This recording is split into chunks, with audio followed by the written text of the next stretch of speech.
नमस्कार दोस्तों। तो स्वागत करते हैं आपके अपने चैनल में क्रैक ऑफिसर्स। तो दोस्तों मैं आज आपके लिए एक इंपॉर्टेंट न्यूज लेके आया हूं जिसको सुन के आप थोड़ा सा खुश भी हो सकते हैं, हताश भी हो सकते हैं, क्योंकि बात मैं कर रहा हूं 10th और 12th के बोर्ड एग्जाम वालों की। जैसा कि हम सबको पता है, इस समय कोरोना के जो मामले हैं लगातार बढ़ते जा रहे हैं और इस मामला अगर इस तरीके से बढ़ते रहा तो हो सकता है कहीं हमारा एग्जाम आगे पोस्टपोन ना हो जाए या फिर कैंसिल ना हो जाए। लेकिन फिर भी हमारी तैयारी जो है लगातार चलते रहनी चाहिए। जी हाँ, मैं आया हूं क्रैक ऑफिसर्स एक आपके लिए लेके, ताकि इसमें मैं आपको 10th का और 12th का मैथ्स बिल्कुल एग्जाम के लिए एग्जैक्ट किस तरीके से हमारे पास, अगर देखा जाए तो अनऑफिशियली हम मान के चलते हैं 15 फरवरी के बाद से शायद एग्जाम है। अभी कोई फाइनल नोटिफिकेशन लाइक नहीं आया है वेबसाइट जो सीबीएसई की तरफ से, लेकिन हम मान लेते हैं 15 फरवरी के बाद से ही हैं, चाहे 10th के हो या 12th के हो। ठीक है, तो हमें क्या अपनी तैयारी तो निरंतर कायम रखनी है।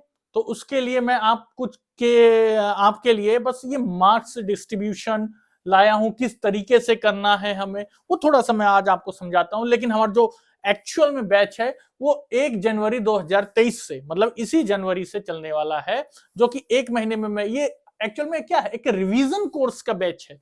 आप जो पढ़ चुके हैं 10 में और जो 12वीं में, वही बैच है, लेकिन क्या एक रिवीजन टाइप बैच है। इसमें आपके एग्जाम्पलर से, एनसीईआरटी से उस कुछ क्वेश्चंस के ऐसे सॉल्यूशन देखे जाएंगे जो आप उसको करने में तो सक्षम हो, साथ ही साथ उसको थोड़ा सा एक वे ऐसा हो जिससे थोड़ा सा फास्ट हो सके। ठीक है, तो मैं एक बेहतर शिक्षा, बेहतर एक सॉल्यूशन और बेहतर तरीके के लिए यहाँ आपके सामने क्रैक ऑफिसर की वेबसाइट या क्रैक ऑफिसर के चैनल पे आया हूं। तो जानते हैं पहले 10th के बारे में। क्लास 10th का किस तरीके से मार्क डिस्ट्रीब्यूशन यहां मैंने एक बना रखा है आपके लिए, कैसे क्या होगा। देखिए, अगर हम बात करते हैं नंबर सिस्टम की, नंबर सिस्टम आपके चैप्टर है जिसमें रियल नंबर्स करके एक चैप्टर है। अगर इसमें बात करें 6 नंबर का, 6 नंबर का, जी हाँ, 6 नंबर की वेटेज इसकी है। 6 नंबर का लगभग लगभग क्वेश्चन आने वाले हैं इसमें। ठीक है, 1 marks, 2 marks, 3 marks, 4 marks, in fact 5 marks तक के क्वेश्चंस बन रहे हैं ओवरऑल अगर मिला दें तो इस तरीके से। उसके बाद अलजेब्रा, अलजेब्रा में क्या है, आपके 20 मार्क्स बन रहे हैं। देख लीजिए, सबसे ज्यादा अलजेब्रा में बन रहा है आपका। अलजेब्रा में जिसमें क्या आ जाता है, पॉलिनोमियल्स आ जाता है, इक्वेशन इन टू वेरिएबल्स आ जाता है, क्वाड्रेटिक और अर्थमेटिक प्रोग्रेशन आ जाता है। जी, क्वेश्चन का देख के अगर ये चैप्टर्स हैं, हैरान नहीं होना है, डरना नहीं है, परेशान नहीं होना। पढ़ आप चुके हैं, मेरे को पता है सब पढ़ चुके हैं, लेकिन क्या है, हमें थोड़ा सा उसको रिवीजन, रिवीजन का भी एक प्रोसेस होता है। अगर वो प्रोसेस को फॉलो करें हम एक बेहतर ढंग से, एक्यूरेसी के साथ, तो हमारा एग्जाम क्रैक तो वैसे ही डेफिनेटली होगा, लेकिन एक अच्छे स्कोर के साथ होगा। और मैं समझ सकता हूं कि अगर मेरा बैच ले रहे हैं आप, फ्री है भाई, बैच को बेच नहीं रहा हूं, मैं ले रहे हैं, यूट्यूब में डाल रहा हूं, सीधी सी बात है। मैं मेहनत कर रहा हूं, आप भी थोड़ी सी मेहनत करिए, क्योंकि मेरे बच्चे ऑफलाइन भी पढ़ते हैं, तो मैं कोशिश कर रहा हूं ऑनलाइन भी कुछ शिक्षा प्रदान करने की। तो बस आप देखिए और कोर्स को करते रहिए। प्रॉब्लम हो रही है कमेंट करिए। अगर आपको रिवीजन बैच के कुछ पीडीएफ चाहिए, नोट्स चाहिए, तो उसके लिए मेरे को कमेंट में आप मेंशन करिए, तो वो भी आपको मिलेगा। बाकी आगे चलते हैं। दूसरा है कोऑर्डिनेट ज्योमेट्री। कोऑर्डिनेट ज्योमेट्री है, 6 नंबर के क्वेश्चन इनमें आने वाले हैं। एक अपना सा ही अलग रहता है, डिस्क्रिमिनेंट, एक्स और वाई, तो ये मैक्सिमा, मिनिमा, कुछ इस प्रकार के क्वेश्चन रहते हैं। ट्रिग्नोमेट्री, ट्रिग्नोमेट्री एक बहुत ही अच्छा चैप्टर है, बहुत ही आसान है। कई लोगों को क्या लगता है, ट्रिग्नोमेट्री कभी कभार मुश्किल लगता है, लेकिन मेरे तरीके से पढ़ेंगे मुश्किल भी आसान लग जाने वाला है। जिसमें है इंट्रो है ट्रिग्नोमेट्री का, साइन, कॉस वगैरह वगैरह, आइडेंटिटीज हैं, साइन इनवर्स एक्स वगैरह, और हाइट एंड डिस्टेंस, बहुत ही ऊपर से नीचे, बोट है, खंबा है, कई क्वेश्चंस हैं, पढ़ेंगे तो उसको जानेंगे। अब 12 नंबर का मेंसुरेशन आ जाता है, एरिया ऑफ अ सर्कल, या फिर बात करते हैं surface area and volume, volume of circle. ठीक है, तो इस तरीके से हमारा क्या है, सॉरी इसमें तो वॉल्यूम तो नहीं होता है ना, वॉल्यूम जो हमारा 3D फिगर्स रहते हैं उनके लिए रहता है। ठीक है, उसके बाद सरफेस एरिया, ये जो 3D फिगर्स हैं हमारे, उनके जैसे क्यूबॉइड हो गया भाई, है ना, हमारे स्पेयर हो गया भाई, ठीक है। लेकिन सर्किल 2D फिगर है, तो उनके लिए तो क्या रहता है, आपका सरकमफ्रेंस रहता है अगर पेरीमीटर के केस में बात करते हैं, या फिर एरिया की बात करते हैं, ठीक है। तो ये रहा मेंसुरेशन, कोई ज्यादा टफ नहीं है, आसान है, फॉर्मूला बेस है, या थोड़ा सा लॉजिकल बेस है, दिमाग लगाएंगे आसानी से हो जाएगा। पेपर तो इजी, मैं क्रैक कराऊंगा, मैं बोल रहा हूं यहाँ पे आपको 90 प्लस स्कोर करने का मौका दे रहा हूं मैं। बस तरीका मेरा फॉलो आपको करना है, डेली प्रैक्टिस करना है भाई, बिना प्रैक्टिस के कुछ नहीं होने वाला। Practice makes a man perfect, सबको पता है। तो प्रैक्टिस मैथ्स में स्पेशली, अगर मैथ्स की बात करें, प्रैक्टिस ही सब कुछ करती है। स्टैटिस्टिक्स एंड प्रोबेबिलिटी, ये भी बहुत अच्छे चैप्टर हैं। कार्ड्स, रैंडम बॉल, उसके बाद आपका क्वाइन बेसिस, डाइस बेसिस, ये सब क्वेश्चंस रहते हैं स्टैटिस्टिक्स में। जैसे बार के क्वेश्चंस हो गए, पाई चार्ट के क्वेश्चंस हो गए, डेटा एनालिसिस होते हैं, हिस्टोग्राम होते हैं, ठीक है। वेरिएंस क्या है, नहीं वो शायद 12th में आ जाता है।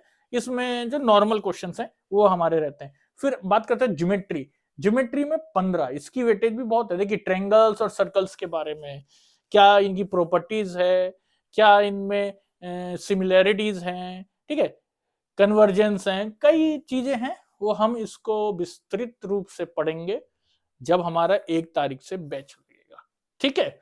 अब बात करता हूं, टोटल 80 मार्क्स का है, बाकी 20 आपका इंटरनल है उसी में, ठीक है। तो 80 मार्क्स में से मैं गारंटी देता हूं भाई आपको 80%, सॉरी 80 से भी ज्यादा, 90% में मैथ में गारंटी है मेरी सर। मेहनत मेरी आपकी दोनों की, और मार्क्स स्कोर आपके मेहनत पे भी है डिपेंड, ठीक है ना। उसके बाद बात करता हूं मैं, ये रही 10th की बात। अगर मैं 12th वाले बच्चों के लिए आ जाऊं थोड़ा सा, 12th वाले बच्चों के लिए, ठीक है। 12th वाले बच्चों के लिए देखिए, real and functions 8, algebra 10 marks, यानी यहाँ पे सबसे ज्यादा वेटेज किसकी है, कैलकुलस। कैलकुलस मेरा तो फेवरेट पार्ट रहा है ये, और शायद कई बच्चे हैं उनका भी ये फेवरेट पार्ट ही रहा हो, और शायद अभी भी मेरा फेवरेट है। बीएससी एमएससी मैथमेटिक्स आज तक मैं इसको अभी भी करता हूँ, कई बार मैं इसको अपने वर्डिंग में भी इसको मैं बना देता हूँ, एक अच्छे अच्छे कैलकुलस में कुछ मतलब क्वेश्चंस वगैरह।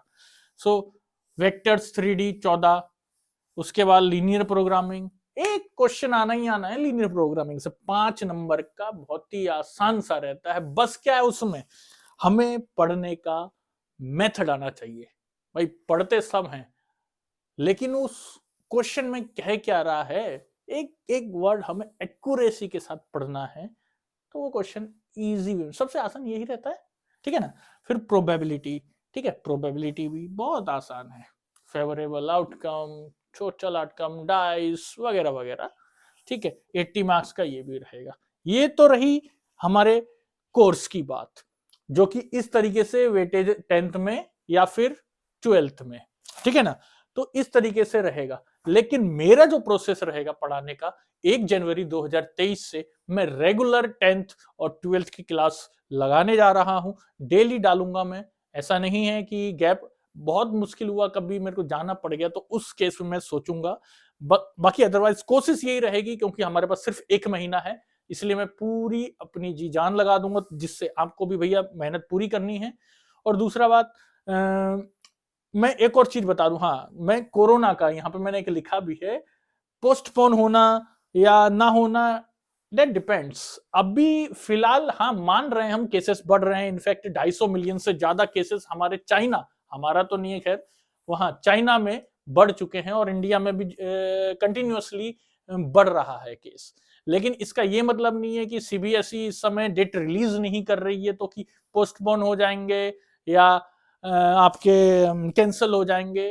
भाई जो भी हो, सीधी सी बात अपने दिमाग में बैठा के रखो, आपको एग्जाम देना है, ठीक है ना, आपको एग्जाम देना है, मेरी उम्मीद तो ये भाई कह रही है, तो उसके लिए क्या, बी प्रिपेयर्ड, तैयार तो रहिए ना। तैयार रहेंगे, चाहे भाई हमें एग्जाम देना है या नहीं देना है।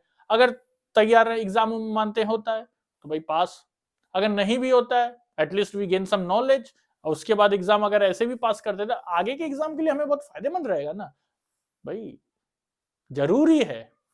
ठीक है, तो मेरा मैथ्स का स्पेशल बैच है ये, ध्यान रखिएगा 1 जनवरी 2023 से, और ये कोर्स स्टार्ट हो रहा है। कोई टेंशन नहीं है, आराम से धीरे धीरे तो नहीं कह सकता, लेकिन एक महीने से ज्यादा हमारे पास समय है। ठीक है, हम इसको अच्छा से कोर्स कर, अगर फरवरी मानो पोस्टपोन भी हो गया तो हमारा समय और मिल जाएगा, लेकिन मेरी कोशिश ये रहेगी जनवरी के लास्ट और फरवरी के फर्स्ट वीक पे इसको कंप्लीट कराने की मैथमेटिक्स की। ठीक है ना, तो आज के लिए इतना ही। उम्मीद करता हूं आपको मेरा पहला एक इंट्रोडक्टरी लेक्चर पसंद आया हो गया, और मैं बस आज के लिए इतना ही। जय हिंद, जय भारत।